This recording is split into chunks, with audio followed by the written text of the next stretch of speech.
Let's read this question. A reaction is first order in A, यानी with respect to A first order का reaction है, and second order in B, यानी second order के respect में B का है। तो मुझे क्या लिखना है? Differential rate equation. ओके, फिर सेकंड पार्ट में क्या लिखना है? Rate affected on increasing the concentration of B 3 times. B का कॉन्सेंट्रेशन 3 टाइम्स कर देंगे तो रेट कैसे इफेक्ट होगा। और थर्ड पार्ट में क्या कह रहा है? Rate affected when concentration of both A and B double, दोनों का कॉन्सेंट्रेशन 2 टाइम्स कर दें तो क्या होगा। तो अगर हम लोग रेट लॉ लिखेंगे तो क्या लिखूँगा? K into A to the power 1 और B to the power 2। Okay, अब मुझे डिफरेंशियल रेट लॉ लिखने कह रहा है। तो देखिए ना, रिएक्शन क्या रहा होगा? ए प्लस बी गिव्स प्रोडक्ट, ये रहा होगा। अगर इसका हम लोग रेट लॉ लिखेंगे, स्टैक्योमेट्रिक कोएफिशिएंट तो पता नहीं, कुछ भी हो सकता है ना।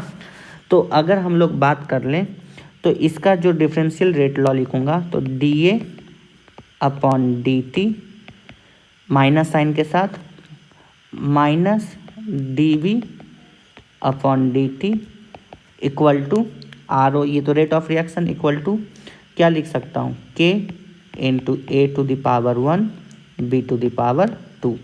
इन दोनों में से किसी एक के टर्म में डिफाइन कर सकते हैं, तो इस कारण से minus rate of reactant divided by dt कर सकते हैं।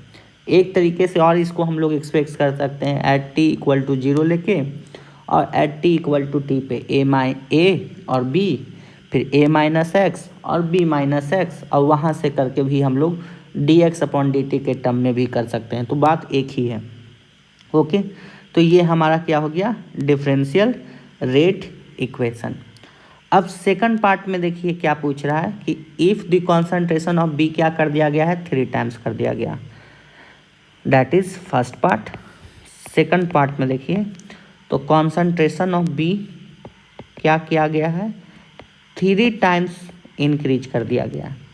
तो रेट इक्वल टू अगर मैं बात करूं तो के ए टू द पावर 1, और b के जगह पे मैं क्या लिख रहा हूँ? 3b का पावर 2। ये क्या आ जाएगा? K A to the power 1 9 into B to the power 2। तो ये कितने टाइम्स हो गया है? तो 9 इंटू के ए टू द पावर 1 और B to the power 2। Okay, अब यहाँ पे थोड़ा सा, यहाँ पे ये 2 लग रहा है, देखें ये। तो कितने टाइम्स रेट इंक्रीज कर गया है? तो हम लोग बात करें, rate increases by 9 times. Okay, with respect to initial rate. ये सेकंड पार्ट में। अब अगर मैं थर्ड पार्ट की बात करूं तो अगेन रेट लॉ क्या है? A to the power 1 B to the power 2। अब दोनों का कॉन्सेंट्रेशन, ए का कॉन्सेंट्रेशन इंक्रीज करके 2a कर दिया गया है, और बी का कॉन्सेंट्रेशन इंक्रीज करके 2b कर दिया गया है। अब रेट क्या होगा? तो यहाँ पे अब देखिए क्या रेट इक्वल टू मैं क्या लिख रहा हूँ? तो k इंटू 2a का कॉन्सेंट्रेशन का पावर 1, 2b का कॉन्सेंट्रेशन का पावर 2। तो ये कितना आ जाएगा? 2 इंटू 2 स्क्वायर, के ए का कॉन्सेंट्रेशन और बी का ए का कॉन्सेंट्रेशन का पावर 1 और बी का कॉन्सेंट्रेशन का पावर 2। तो ये कितना हो गया? 8 into k concentration of A to the power 1 concentration of B to the power 2। तो रेट इंक्रीजेस